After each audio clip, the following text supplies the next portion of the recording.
Hello YouTube, Drake here with my first guide. We're going to start by taking a look at the Sparrow entrance to Deepstone Crypt.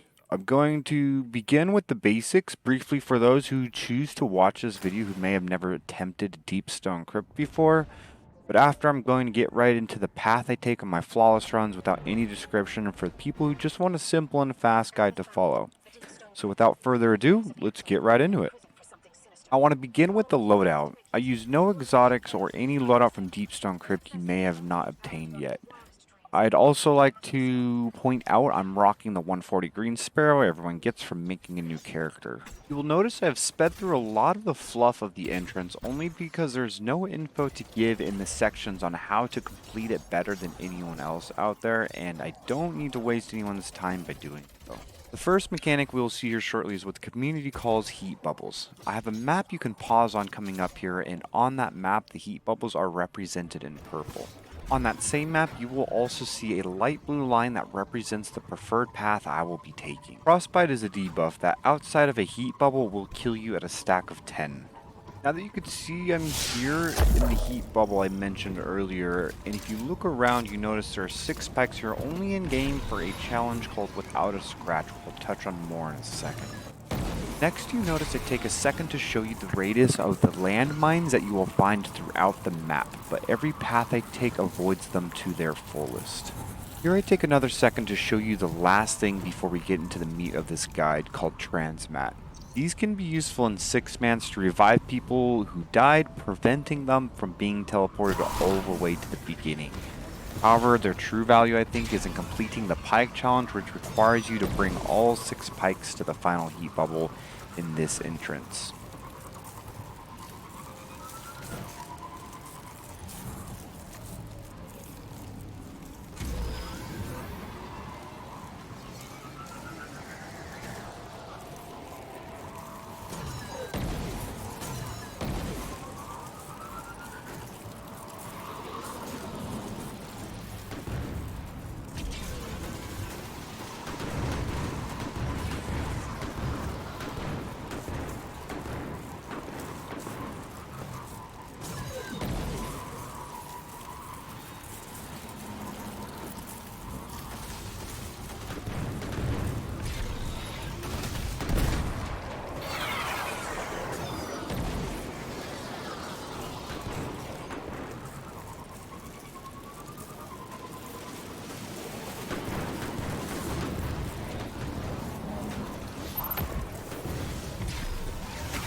I wanted to make that clip focusing on the path, but I grabbed a clip from another run I did where I killed every ad for the chest.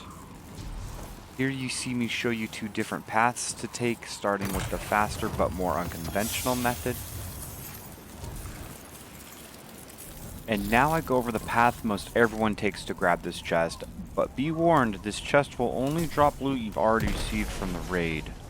So those first timers doing this raid, hold off unless you don't plan on running it back, because you may as well see if you at least get a mod out of it. From here on out it's a bunch of fluff, but I did show where to grab the collectible Exo Stranger log for the exotic ghost shell No Love Lost, which will be part of the Descendant title.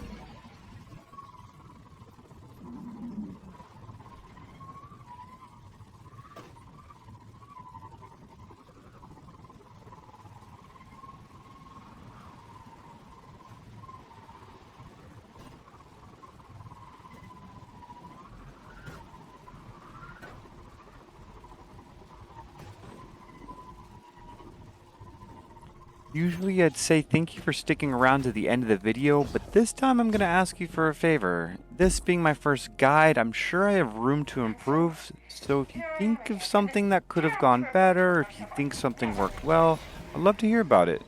If you don't mind letting me know down in the comments, hopefully I can incorporate your feedback in my next video.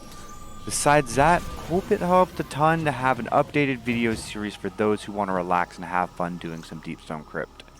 And hopefully I'll see you back for the next one. As the Sherpas say, a la vida.